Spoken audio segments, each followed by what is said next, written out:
बच्चों कल हमने ट्रिग्नोमेट्री के बेसिक पढ़े थे कि ट्रिग्नोमेट्रिक रेशो कौन कौन सी हैं, ट्रिग्नोमेट्री क्या चीज़ होती है, उसकी रेशोज़ कितनी हैं, 6 रेशो थी, कौन कौन सी हैं, साइन, कॉस, टैन, कॉट, सेक, तो सेक का आपने पढ़ा था। और साइन किसके बराबर होता है, कॉस किसके बराबर होता है, ये आपने पढ़ा था कल। यह sine perpendicular upon hypotenuse, cos जो base upon hypotenuse, tan perpendicular upon base. तो ऐसे ही तीन उसके रेसिप्रोकल थे, वो आपने सब चीज़ें पढ़ी थी और फर्स्ट क्वेश्चन किया था। आज आगे हम कंटिन्यू करते हैं क्वेश्चन उसी एक्सरसाइज के 8.1 के। तो सेकंड क्वेश्चन है, फर्स्ट हमने कल किया था। सेकंड क्वेश्चन है, मगर ये क्वेश्चन तभी निकलेंगे जब आपको वो 6 की 6 ट्रिग्नोमेट्रिक रेशो जो है वो आपको आती होंगी। तो बस उसी उन्हीं को एक वो आपने याद रखनी है, कल की मैंने बोली थी।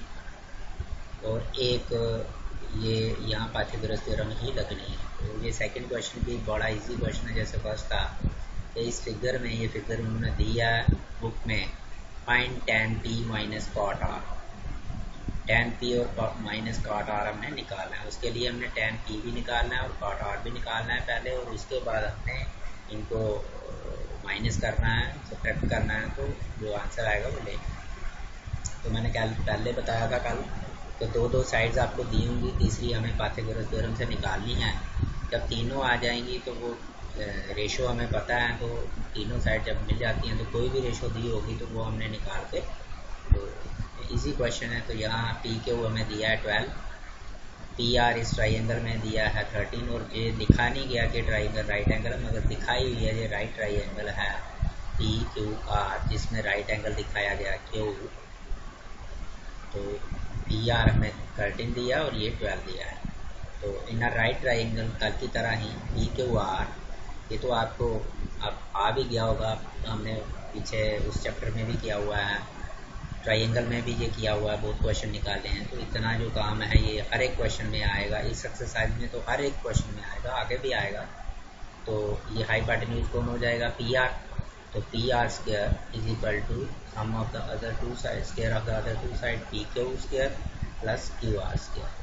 तो पी आर हमें 13 दिया गया, 13 स्क्वायर आ गया, is equal to P Q भी हमें दिया गया 12, 12 स्क्वायर आ गया, प्लस क्यू आर हमने निकालनी है। 13 का स्क्वायर किया 169, इज इक्वल टू 12 का स्क्वायर किया 144, प्लस क्यू आर स्क्वायर। तो 169 144 को इधर ले आया, ट्रांसपोज किया, तो 169 minus 144 is equal to Q R square. तो इनमें से ये निकाला तो ये आ गया 25 is equal to Q R square, Q R square is equal to 25। तो Q R is equal to square root of 25। तो 25 का स्क्वायर निकालोगे बहुत इजी है, 5 आएगा। तो क्यू आर भी हमारे पास तीसरी साइड आ गई कितनी, 5 सेंटीमीटर। जब तीनों साइड मिल गई तो तब हमें जो भी आगे पूछा होगा 6 की 6 ट्रिग्नोमेट्रिक रेशो हम निकाल सकते हैं। वहाँ एक तो 6, तो इसमें 6 की 6, बट हमें यहाँ 2 ही पूछी गई हैं, हमें 2 ही निकालनी है। और 2 में भी एक उस एंगल पे निकालने के लिए पूछिए, एक दूसरे एंगल पे निकालने हैं। दोनों एक्यूट एंगल आपको कल आपने जैसे मैंने पढ़ाया था कि एक्यूट एंगल पे आपने देखना है। तो पहले बात आ गई टैन पी। तो टैन पी, टैन का पहले जो आपने रेशो याद की हुई है कि क्या फॉर्मूला होता है, क्या आपने याद किया, परपेंडिकुलर अपॉन बेस।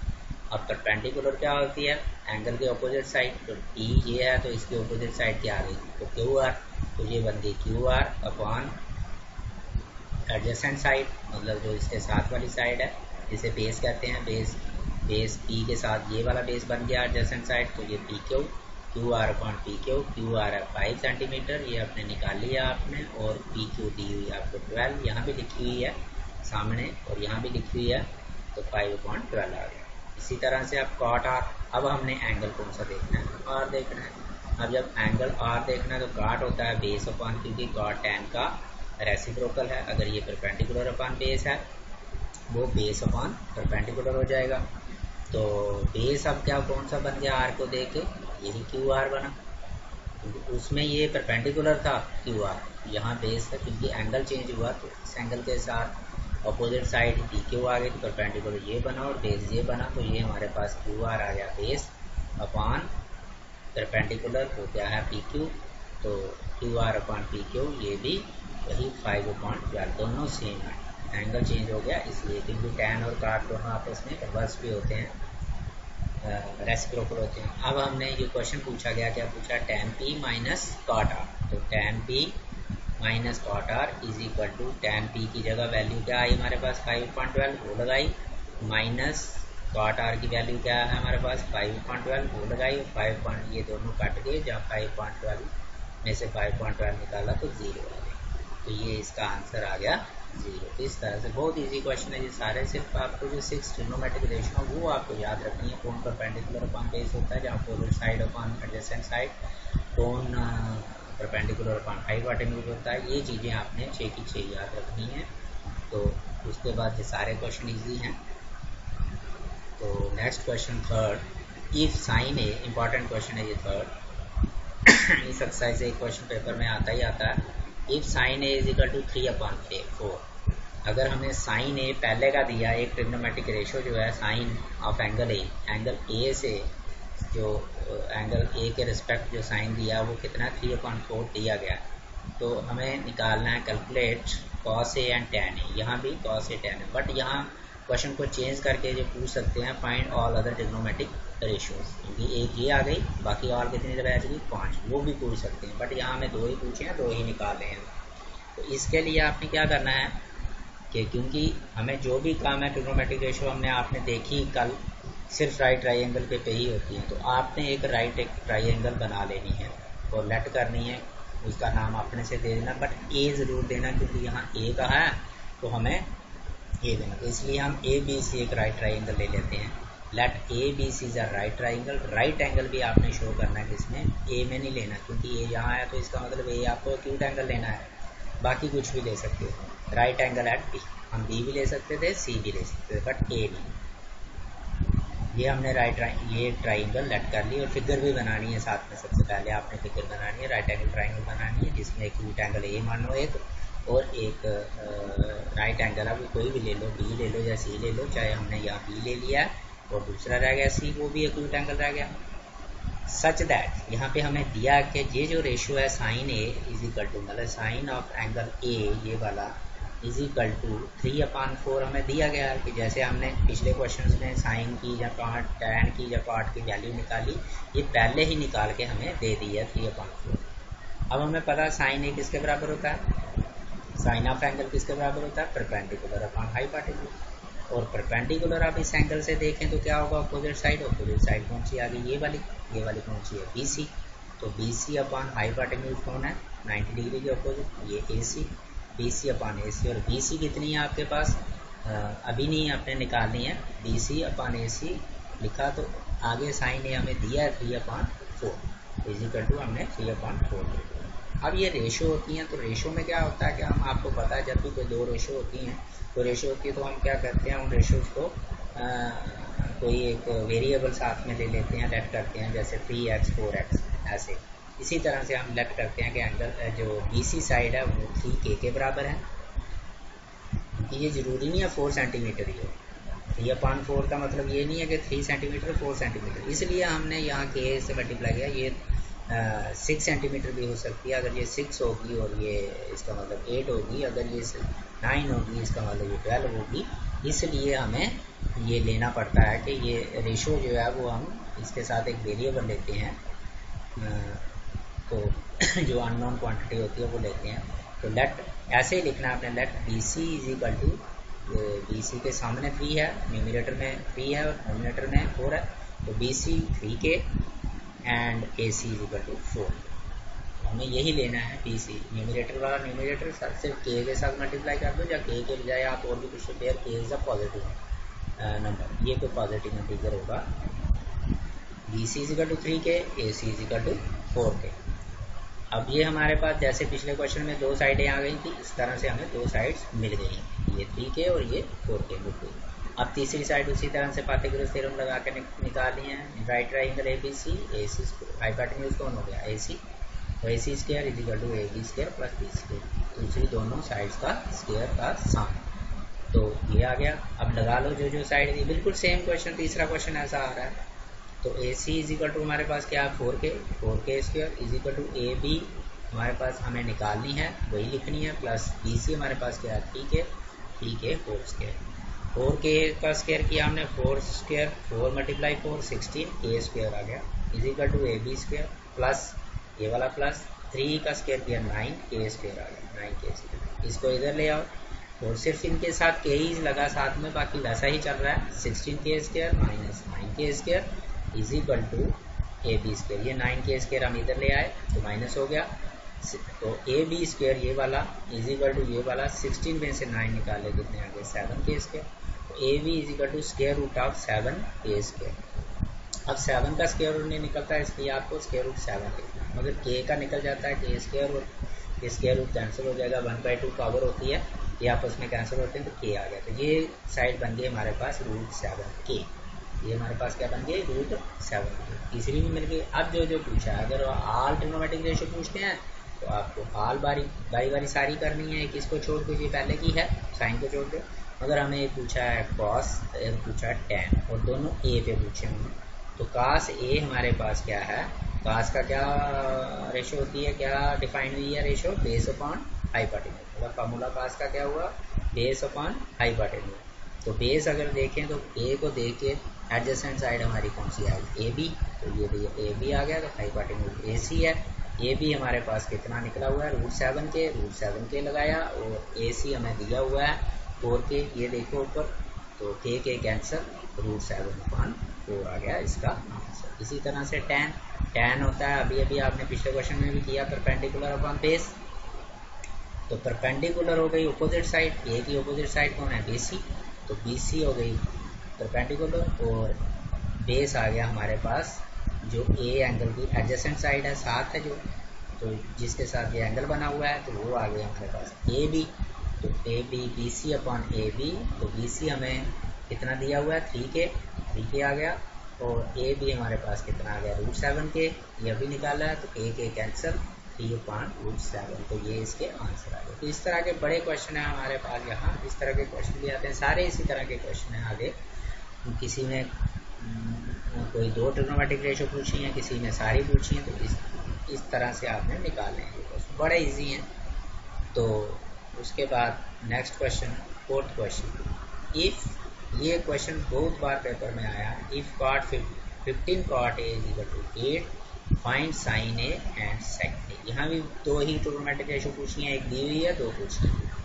अब यहाँ थोड़ा सा इन्होंने क्या दिया, 15 cot a is equal to 8, आपने इसको थोड़ा सीधा करके लिखना है cot a is equal to 15 को ट्रांसपोज करना, तो यहाँ मल्टीप्लाई कर रहा है इसके साथ, उधर जाके क्या आ जाएगा 8/15 हो जाएगा। तो ये आ गया given 15 cot a is equal to 8, तो therefore cot a is equal to 8/15।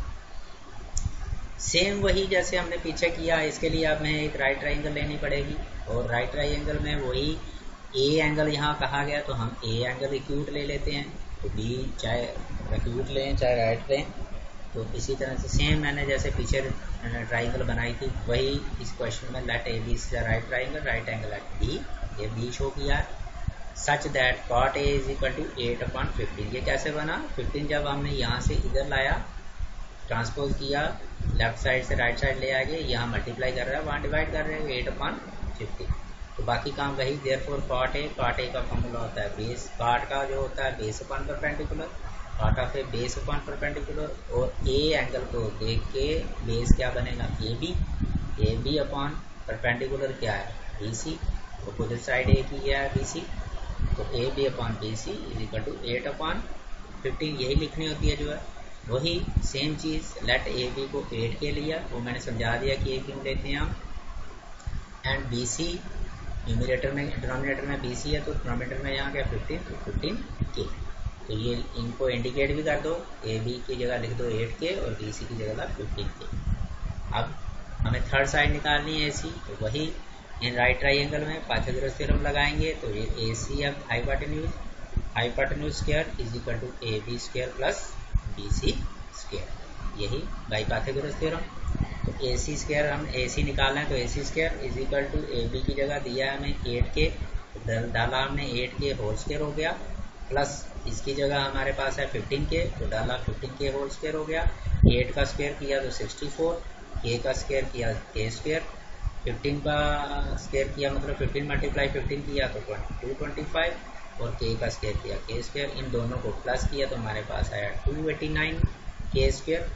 तो A C is equal to square root of 289 k square. 289 का जब हम स्क्वायर रूट निकालेंगे तो वो आएगा 17, तो ये बना 17k। तो जो थर्ड साइड बची थी वो बन गई 17k। जब ये आ गई तो अब फिर इसी तरह से हमें सेम क्वेश्चन था कि साइन ए कितना पूछा है, साइन ए और सेक ए पूछा है, तो अब हम साइन ए निकालेंगे।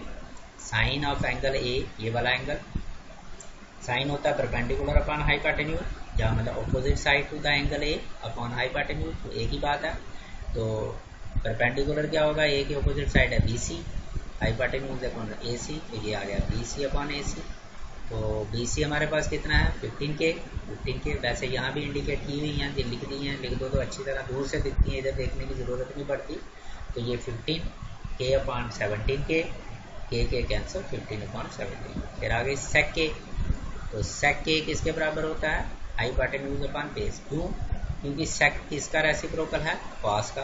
कॉस आपने याद किया हुआ है बेस अपॉन हाइपोटेन्यूज, तो ये हो जाएगा हाइपोटेन्यूज अपॉन बेस। तो हाइपोटेन्यूज तो यहाँ ए सी है, तो बेस एंगल के साथ वाली साइड कौन सी साइड है, ये A B, A C upon A B. तो ए सी हमें दिया हुआ है कितना 17k, ये आ गया, और ए बी हमें दिया हुआ है 8k अपॉन 8k, के कैंसिल 17 अपॉन 8, तो ये आ गया। सेम क्वेश्चन था पिछला, और इसमें सिर्फ उसमें सीधा दिया था sine A is equal to 3/4, तो यहाँ दिया था 15 काट है, इसको हमने चेंज करना था, तो दोनों में से कोई फर्क नहीं है। इस तरह के क्वेश्चन है सारे ये। फोर्थ क्वेश्चन, अब क्वेश्चन नंबर 5 जो है वो भी बिल्कुल सेम था, इन्हीं की तरह जो हमने दो किए, उसमें ऑल ट्रिग्नोमेट्रिक रेशियो पूछी गई हैं, वो आपने खुद करना है सेम तरीके से। वो शायद सेक के इक्वल टू 4/3 दिया है या कुछ ऐसा दिया हुआ है, तो आपने वहाँ पूछा कि find all trigonometric ratio of all other trigonometric, एक आपको दी होगी, और उसी तरह से जैसे हमने पीछे क्वेश्चन निकाले हैं ये जैसे ये निकाला, तो वहाँ जैसे ये दिया है एक ट्रिग्नोमेट्रिक रेशियो आपको दी होगी, वहाँ पाँचों की पाँचों पूछेंगे, ऑल 5 जो हैं बाकी बची हैं वो आपने निकालनी है। जब आप यहाँ पहुँच जाओगे तीसरी साइड निकाल के इसी तरह से करके जो भी उसका फार्मूला बनेगा, जो भी आपको रेशो पूछी गई है उसका फार्मूला लगाना है। शायद सेक पूछी है तो सेक वही आएगा आपके पास बेस अपॉन हाइपोटेन्यूज, तो बेस अपॉन हाइपोटेन्यूज लगा के आपने तो जो यहाँ बनेगा उसके बाद साइन भी निकालनी है, मतलब जो दिया है उसको छोड़ के बाकी पाँचों के पाँचों आपने निकाली। जैसे हमने यहाँ 2 निकाली, वहाँ पाँचों के पाँचों निकाली, तो इसलिए वो क्वेश्चन मैंने आपके लिए छोड़ा कि आपने खुद करना है वो क्वेश्चन। अब उसके बाद 6th क्वेश्चन, ये बड़ा छोटा सा क्वेश्चन है। If A and B are acute angles, यहाँ ए और बी दोनों एक्यूट एंगल्स दिए गए हैं, such that cos A is equal to cos B, इसमें cos A is equal to cos B दिया गया है। ये भी साथ में दिया है कि कॉस ए और कॉस बी दोनों बराबर भी हैं और ए और बी एक्यूट एंगल्स हैं, तो आपने शो करना है कि angle A is equal to angle B के बराबर होना चाहिए। तो ये अलग अलग ट्राइंगल लेके भी हो सकता है, मगर हमें ए और बी एक्यूट एंगल है तो हम क्यों नहीं एक ही ट्राइंगल से काम करें, तो हम ले लेते हैं ए बी सी एक राइट ट्राइंगल लेट कर लेते हैं, क्योंकि राइट ट्राइंगल से ही हमने काम करना है। ये मैंने पहले ही आपको बोला, हर एक ट्राइंगल राइट लेनी है आपने। तो ए बी से राइट एंगल एफ सी, अब मैंने राइट एंगल सी पे लिया, जानबूझ के क्यों लिया, क्योंकि ए और बी हमें दोनों एक्यूट दे दिए हैं, इसलिए हमें ये दोनों एक्यूट रखने हैं। तो नेचुरली अगर ए बी सी ट्राइंगल लिया तो सी जो राइट एंगल रह जाएगा, इसलिए हमने सी रखा है। सच दैट यहाँ दिया गया है cos A is equal to cos B, वही हमने उतारा cos A is equal to cos B, तो ले लिया।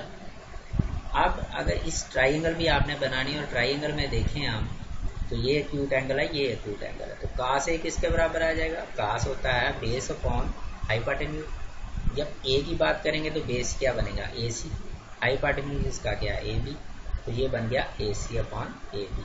और कॉस बी की बात करें तो बी एंगल होगा तो आएगा वो भी बेस अपॉन हाइपोटेन्यूज। अब बेस कौन हो गया, ठीक है। अब बी के साथ कौन सी एडजेसेंट साइड कौन सी होगी, जुड़ कौन रही है साइड साथ में, वो है बी सी, तो वो B C upon hypotenuse A B आ गया। अब ए बी और ए बी आपस में क्या हो जाएंगे, कैंसिल हो जाएंगे, तो देयरफॉर अगर इस ए बी को उठा के इधर ले आओ तो ये मल्टीप्लाई होगा, तो ए बी कैंसिल, तो अब हम यहाँ ही डायरेक्ट कैंसिल कर सकते हैं। तो A C is equal to बन गया हमारे पास बी सी। कहने का मतलब इस ट्राइंगल में ये साइड और ये साइड आपस में बराबर बन गए। तो इन ट्राइंगल ए बी सी, अब राइट की कोई ज़रूरत नहीं है, ये ए बी सी ट्राइंगल आपने 9th में कुछ 2 रूल पढ़े इंपॉर्टेंट ट्राइंगल के साइड्स और एंगल के रिलेटेड, कि if the two sides of the triangle are equal then angle opposite to their equal, and जिसे हम लिख सकते हैं angle opposite to the equal side of triangle are equal, या दूसरा था कि side opposite to equal angles of triangle are equal. तो उसी को लगाएंगे, यहाँ ये ट्राइंगल ले लेते हैं, यहाँ हमें मिल गया कि ये वाली साइड ए सी और बी सी आपस में बराबर होगी। ये हमें अभी हमने यहाँ प्रूव किया ये बराबर हैं। तो अगर ये बराबर हैं तो इनके जो अपोजिट एंगल हैं, ए सी का अपोजिट एंगल कौन है, बी, और बी सी का अपोजिट एंगल कौन है, ए, तो ये एंगल भी बराबर होंगे, क्योंकि ये हमने रूल 9th में पढ़ा हुआ है कि angle opposite to equal sides of the triangle are equal, therefore angle B और एंगल ए बराबर हो गए, एंड एंगल ए और एंगल बी बराबर हो गए। तो ये यहाँ पे ये क्वेश्चन प्रूव किया गया है। बट ये क्वेश्चन आपको पता भी होना चाहिए कि अगर ये एंगल ये क्या कहते हैं कॉस, ये बाद में आएगी वो बात, उसी समय समझाऊंगा। बट ये एज 9th के हिसाब से देखें तो ये आइसोसीलेस ट्राइंगल भी होती है और राइट ट्राइंगल भी होती है, जिसके दोनों एक्यूट एंगल बराबर हों और राइट ट्राइंगल हो तो वो आइसोसीलेस राइट ट्राइंगल होती है। ये आपने किया भी है 9th में। बट ये जो बात में बताया जा रहा था ये बाद में आनी है कुछ यहाँ पे। तो ये था आपका 6th क्वेश्चन सेम। अब चलते हैं हम, ये बड़ा छोटा सा क्वेश्चन था, तो नेक्स्ट क्वेश्चन पे चलते हैं हम। ये क्वेश्चन भी बहुत बार एग्जाम में आया, if cot theta is equal to 7/8, वही सेम क्वेश्चन है जैसे हम करते आए, सिर्फ 6 को छोड़ के 6 थोड़ा कुछ दूसरी तरह का क्वेश्चन था। बाकी जब हमने जितने भी क्वेश्चन किए हैं वो बिल्कुल सेम थे। तो ये यहाँ cot थीटा दिया। अब यहाँ पे हमने देखा कि हर एक क्वेश्चन में कॉस ऑफ एंगल ए लेते रहे, ए ही आता रहा है। अब यहाँ पे थीटा है, तो थीटा भी मैंने कल समझाया था, ये ग्रीक वर्ड है। तो किसी एक्यूट एंगल के को हमने थीटा मान लेना है, दोनों में से एक। अगर जब हम एक ट्राइंगल लेनी वही राइट ट्राइंगल है, तो आगे एवेल्यूएट करने के लिए ये एक पार्ट ये पूछा गया और एक ये पूछा गया। यहाँ हमने इनकी वैल्यू निकाली, इसकी और इसकी। अगर इनकी वैल्यू निकाली तो यहाँ हमें दिख रहा है एक हमें साइन थीटा चाहिए और एक हमें कॉस थीटा चाहिए, और यहाँ चाहिए कॉट थीटा, वो ऑलरेडी दिया गया है। वो हम ये पार्ट को हम अभी निकाल सकते हैं कि कॉट थीटा 7/8 है, तो कॉट स्क्वायर थीटा किसके बराबर होगा। ये कॉट 2 थीटा नहीं है, स्क्वायर थीटा। ये मैं अभी आपको समझाता हूँ कि ये देखिए कि बेसिकली ये साइन थीटा है, तो इसको जैसे एक्स स्क्वायर लिखते हैं तो एक्स स्क्वायर ऐसे लिखते हैं, तो इसे हमें लिखना यही होता है कि sine theta whole square. But ये लंबा पड़ता है, इसलिए हमने कैसे लिखना है, इसे इस तरह से लिखना है, साइन थीटा का स्क्वायर, जिसे पढ़ना है साइन स्क्वायर थीटा। पढ़ना क्या हमने, साइन स्क्वायर थीटा। ये दोनों सेम चीज़ है, बात यही है, साइन थीटा का होल स्क्वायर ही है ये, क्योंकि जो साइन थीटा की वैल्यू दी होगी उसका हमने स्क्वायर करना है। बट हमने इस तरह से नहीं लिखना है, हमें इस तरह से लिखना है। लिखने का तरीका हमारा ये है कि साइन थीटा लिखने के बाद ऊपर स्क्वायर, मतलब ये साइन थीटा समझ लो एक ही चीज़ है, ये एक ही, जैसे एक्स स्क्वायर लिखते हैं ऐसे ही लिखना है, बट पढ़ना इसे साइन स्क्वायर थीटा है। हम साइन थीटा होल स्क्वायर भी पढ़ सकते हैं ये, बट इसे हमने पढ़ना है साइन स्क्वायर थीटा। लिखना ही ऐसे ही लिखा हुआ है कॉट स्क्वायर थीटा। ये कॉट 2 थीटा नहीं है, ये कॉट स्क्वायर थीटा है, जिसे कॉट थीटा होल स्क्वायर है। अगर ये निकालना हो पार्ट तो ये पहले ही निकल जाएगा, 7/8 का आपने स्क्वायर करना है, निकल गया। बट पहले इसके लिए हमें चलाना है। तो लेट ए बी, उसी तरह से राइट एंगल एट बी। तो यहाँ with angle A is equal to theta मैंने क्यों लिया कि ये मैंने इन दोनों में से एक को थीटा कहना था, एक्यूट एंगल चाहे ए को या सी को, तो मैंने ले लिया कि with angle A is equal to जो है वो हमारे पास हम थीटा मान लेते हैं कि। तो जैसे सारे क्वेश्चन आपने यहाँ पे ए कहा तो इस ए की जगह आपके आ गया थीटा आ गया, तो वही बात है, such that cot theta is equal to 7/8। अब कॉट थीटा क्या होता है, कॉट वाला अभी हमने क्वेश्चन निकाला 5th, वही सेम बेस अपॉन परपेंडिकुलर। और बेस देखें इस थीटा को देख के, थीटा के ऊपर अपोजिट साइड कौन सी है, बी सी, बेस कौन सी होती है एडजेसेंट साइड साथ वाली, तो वो है ए बी। तो परपेंडिकुलर कौन सा है, BC, तो ये आ गया AB upon BC is equal to 7 upon 8। वही let AB is equal to 7K, ये न्यूमरेटर वाली AB है तो AB is equal to 7K, BC is equal to 8K आपने ले ली, तो ये 7K आया, ये 8K आया। तो थर्ड साइड आपने निकाली वही पाइथागोरस थ्योरम लगा के AC square is equal to AB square plus BC square. AC हमारे पास हाइपोटेन्यूज है, AC square is equal to AB की जगह पुट किया आपने 7K square plus 8K square, 7 का किया तो 49K स्क्वायर, तो 64K स्क्वायर, AC स्क्वायर इन दोनों को प्लस किया हमारे पास आया 113K स्क्वायर। तो AC square root of 113K square, 113 का स्क्वायर रूट ही निकलता है, इसलिए यही रखना है 100 स्क्वायर रूट 113। तो रह गई जैसे आपका 7 आया था पीछे इसी तरह से, तो K का स्क्वायर हमने स्क्वायर रूट से कैंसिल हुआ तो क्या बन गया K। ये थर्ड साइड हमारे पास बन गई स्क्वायर रूट 113K। अब हमें यहाँ देखना है कि हमें दोनों पार्ट्स में क्या क्या चाहिए। दूसरे पार्ट में चाहिए था कार्ड, वो है हमारे पास साइन चाहिए और कॉस चाहिए। तो हम पहले निकालेंगे साइन थीटा। साइन थीटा होता है परपेंडिकुलर अपॉन हाइपोटेन्यूज, तो परपेंडिकुलर हो गई अपोजिट साइड BC, मैंने डायरेक्ट लिखा BC अपॉन ये आ गई AC हाइपोटेन्यूज। तो BC आपके पास कितनी है 8K upon square root 113K, K cancel, 8 upon 100 root 113 answer हो गया इसका। ऐसे ही कॉस करेंगे तो वो होता है बेस अपॉन हाइपोटेन्यूज, तो बेस क्या आ गया एडजेसेंट साइड, थीटा की एडजेसेंट साइड क्या है AB upon hypotenuse AC, AB है 7K upon square root 13K, यहाँ से देख के तो K cancel, 7 upon square root 13। अब हमें क्वेश्चन क्या निकालना है, 1 plus sine theta into 1 minus sine theta upon 1 plus cos theta into 1 minus cos theta. अब इसमें क्या है कि अगर हम साइन थीटा की यहाँ भी पुट करेंगे, यहाँ भी पुट करेंगे, और कास थीटा के यहाँ भी पुट करेंगे, यहाँ भी पुट करेंगे, तो क्वेश्चन थोड़ा लंबा होगा। तो आपने एक आइडेंटिटी पढ़ी है A plus B into A minus B, जो कि होती है A square minus B square के बराबर। हम पहले यही लगा लेते हैं क्योंकि ये भी 1 है, ये भी 1 है, ये भी साइन थीटा, ये भी साइन थीटा, ये प्लस है, ये माइनस है, ये उसी तरह से आइडेंटिटी हमें दिख रही है अलजेब्रे की। तो हमने उसी से A square minus B square, A क्या आ गया 1 plus term square minus second term square, इसी तरह से नीचे भी 1 square minus cos square theta. तो मैंने अभी समझाया आपको, स्क्वायर का मतलब ये होल स्क्वायर का मतलब यही होता है साइन स्क्वायर थीटा लिखना। इसी तरह से 6 की 6 ट्रिग्नोमेट्रिक रेशियो में जैसे भी होगा, tan होगा tan स्क्वायर, काट होगा काट स्क्वायर। तो ये आ गया हमारे पास 1 का स्क्वायर किया 1 minus sine square theta, 1 minus cos square theta. 1 minus sine की वैल्यू लगाएंगे, साइन की वैल्यू आपके पास कितनी आई है 8 upon root 13, 8 upon root 13 whole square आ गया, क्योंकि ये पूरे के ऊपर साइन थीटा का स्क्वायर है ये।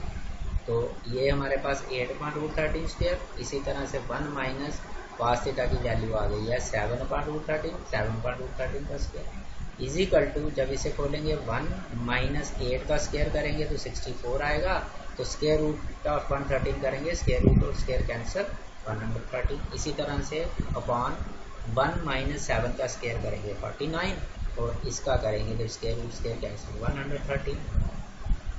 तो यही आगे इजिकल टू 113। आप पीछे चलें तो ये देखो कि 113 इसका एलसीएम आ गया, तो 113 माइनस 64, इसी तरह से 113 इसका भी एलसीएम आया 113 माइनस 49, वही चीज़ आई 113 माइनस 64 अपॉन 113, 113 माइनस 49 अपॉन 113, 113 में से 64 निकाला 49 आया, 49 अपॉन 113, और इसी तरह से 113 में से 49 निकाला तो 64 अपॉन 113, 49 अपॉन 113, ये अपॉन का मतलब होता है डिवाइड।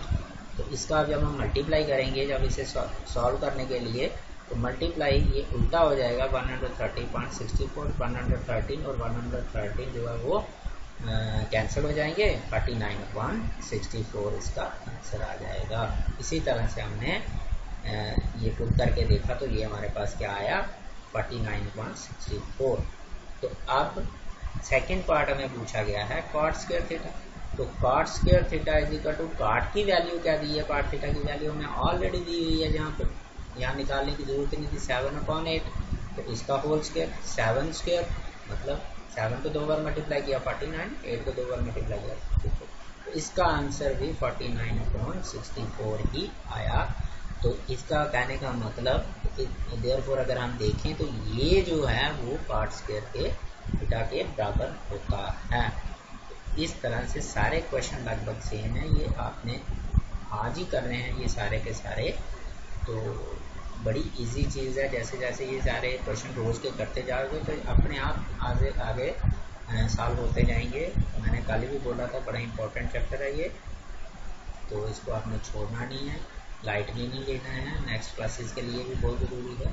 तो आज का काम यहाँ तक करते हैं, तो बाकी आगे वाले क्वेश्चन कल करेंगे।